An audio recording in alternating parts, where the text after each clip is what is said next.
You bust your butt in your business to create more time for yourself, but when you finally have the time, you struggle to shut off work mode. In this week's Hot Seat episode, Jordana has never met a goal she couldn't conquer. But when it comes to taking downtime, that's a bit of a different story.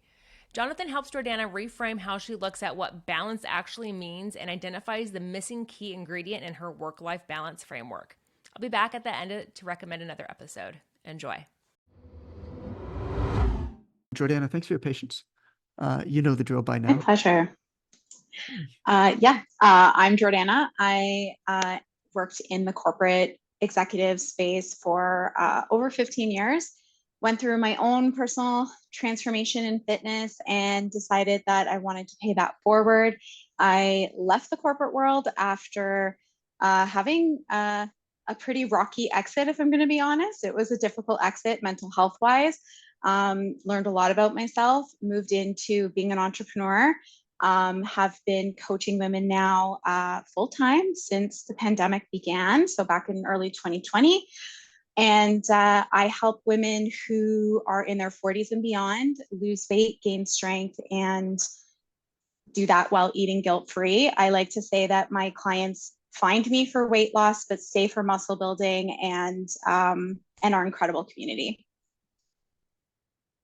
Beautiful. Cool. What are we talking about?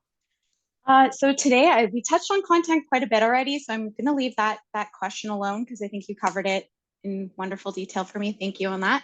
But the question I actually would love to get your perspective on is actually how to pace yourself as an entrepreneur.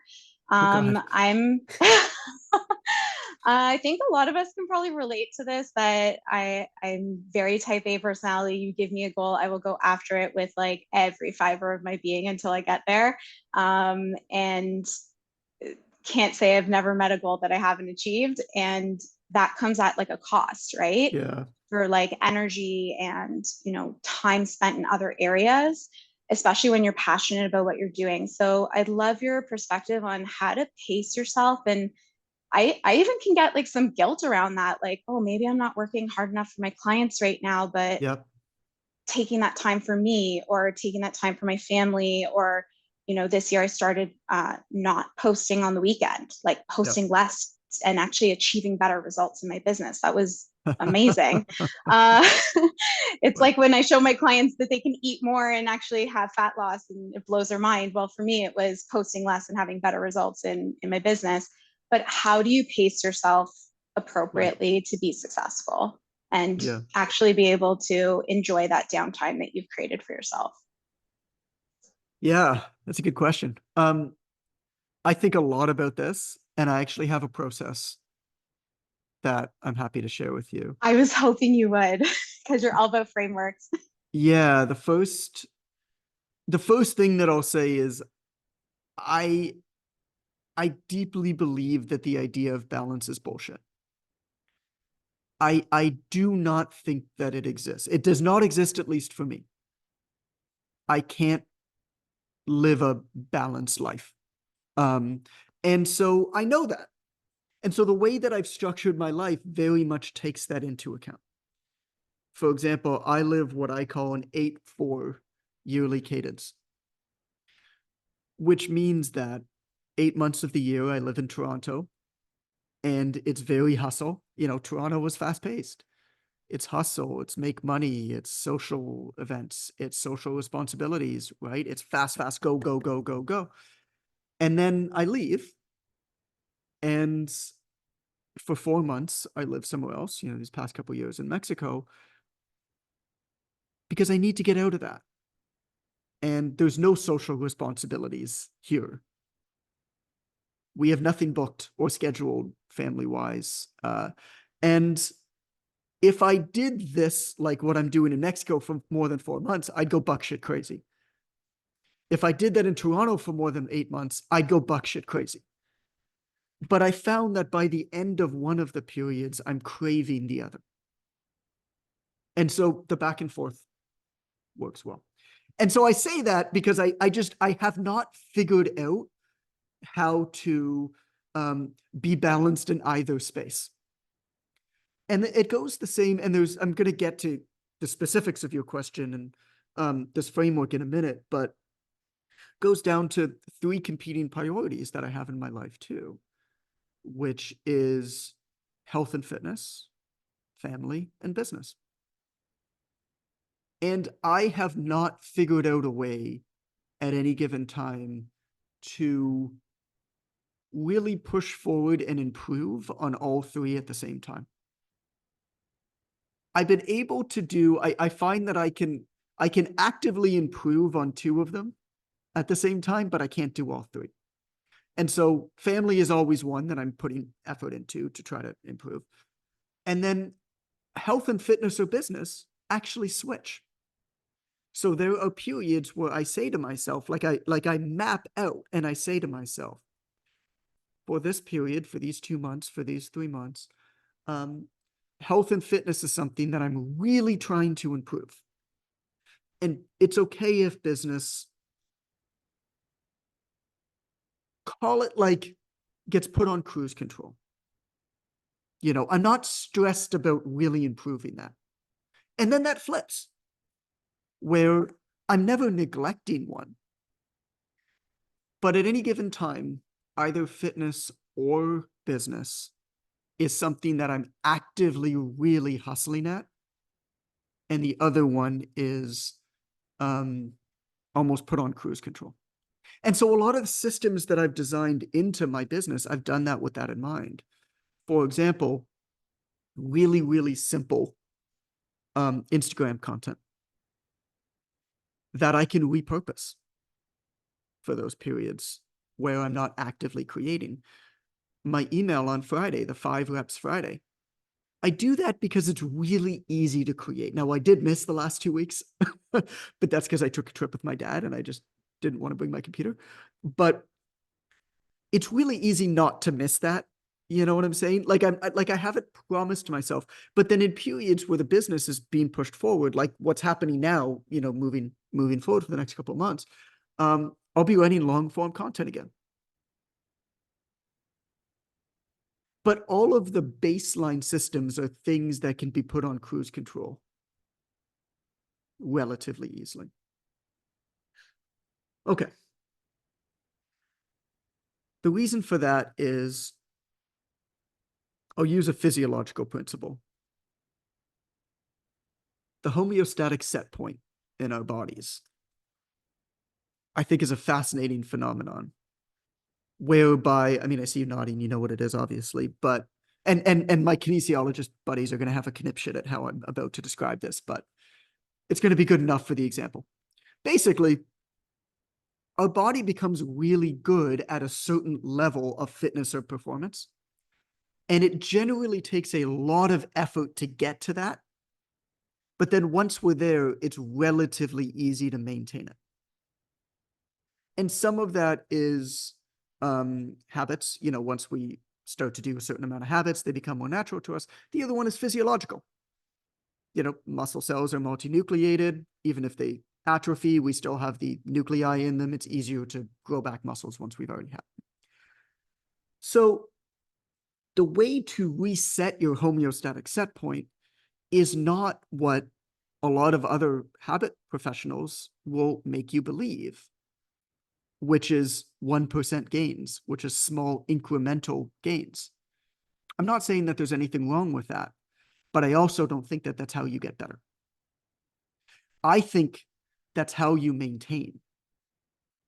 I think you get better by something what I call the leapfrog effect, which is you always have this baseline of stuff that you're doing, and then you choose very distinct, encapsulated, relatively short, intense bursts of effort, of focus, onto one specific thing that might be fitness, or that might be something with your business. For example, what I'm doing right now is I'm building out this entire, I mean, similar to what I was talking about with Snej, like I'm building out this entire system. And it's going to take me like 3 weeks. Right?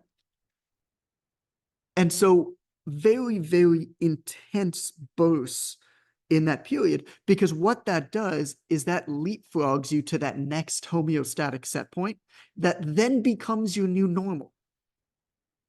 I think if you just focus on going on 1% gains every day, I don't think you're going to get anywhere.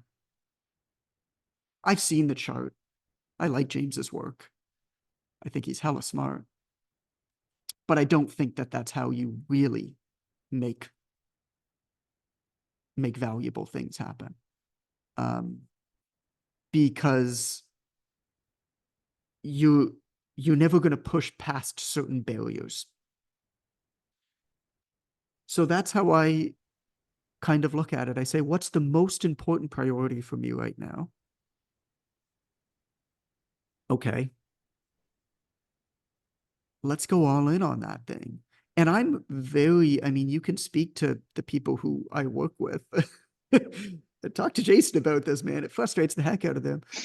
But I am exceptionally compartmentalized with my efforts and with how I work. Ask him how many times he sent me messages and requested me to record 3 different 30-second Instagram ads for OTM over the last 2 months. And if I've done it yet. You know, it's just, it's what's the most important thing.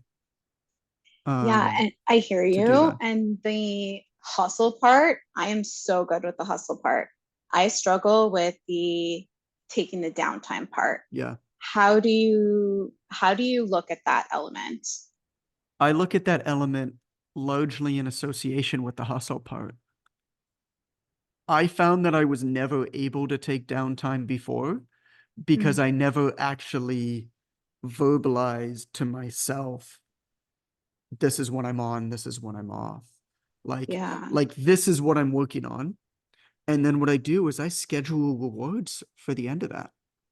So for the book, that's the most present example in my mind yet, because that's right now, because that's the big project. The process of submitting it is basically I submit all of the chapters one by one to my editor. And then he goes through them all and then sends them back. And then I compile it into the manuscript with all of his comments. And then I send the manuscript. And so at the end of all of the chapters, the date after that was due, I scheduled a trip with my family to Ometepe, which is because we were in Nicaragua, and we went to Ometepe for 5 days. And it was the same with this trip with my dad to Oaxaca. The trip to Oaxaca was February 26th. February 25th was the due date for the manuscript. Yeah. That's not by accident. So I schedule in rewards largely around experiences with people I love. And I do that to celebrate process wins. That's the piece I'm missing, is there's no like the scheduling of the celebrating or the win and like having fun around that, being like, I accomplished that.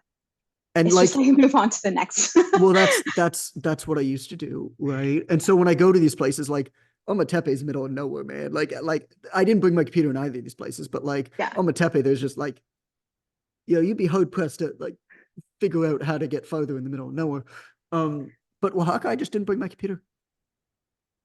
You know, I had my phone if there was an emergency, but like nothing's really an emergency. The world very rarely ends. Makes a big difference. You know, I like experiences. But I find I have to be very, very proactive with them. Like I'm the one who books these things. I'm the one who invites them. I'm the one who calls my dad and says, let's take a trip on this date. And I book the hotel and I book everything. So whatever it is, I mean, even if it's just like I'm going to go, you know, I'm going to book, I know about where you live. So like, I'm going to go for some hiking. You know, so I'm going to wake up and I'm going to do these like 2 hikes these 2 days. And whatever it is. That's how I do it, at least. That's super helpful. I'm going to take that away. It sounds like I get to schedule some wins and experiences for myself for I mean, every block of work I'm doing, it's like, will what are we help with doing pacing. here? Like, what are we That's doing the here? thing. I Like, don't need why? to keep hitting higher goals. Like I have a vision to reach a certain stage and then just enjoy that life. Like I don't need more Yeah, than that. So how do I start enjoying that along the way is really what I'm starting to learn now. yeah, yeah, yeah. Why are we why are we working so hard? What's the point? And Yes. and to what end? Um, and why? Yeah. And I think it's really, really important to schedule these things in to also just like celebrate, man. Yeah. Celebrate when you do something right. Not because it worked, not because you got some reward. Celebrate because you do something right. Because that's what should be celebrated. Amber again, thanks for listening in. This episode was from a group call from Jonathan's online trainer mentorship where we host hot seats every 2 weeks. The mentorship is where we take anyone doing from $1,000 to $20,000 a month or more and help them scale up. If that sounds like something you'd be interested in learning more about, please DM the word mentor to Jonathan on Instagram at It's Coach Goodman. If you're looking for another episode to listen to right now, I'd recommend episode 127, The Leapfrog Effect for Better Focus. We've all been told, or told ourselves, that we need to focus more. You've probably tried every trick in the book, but it never seems to stick. In this episode, you'll learn how to overcome your homeostatic set point, pick up new skills faster, and how to navigate the insane amount of information being thrown at you by using the leapfrog effect. Again, that's episode 127, The Leapfrog Effect for Better Focus. Thanks again for listening, and we'll catch you next week.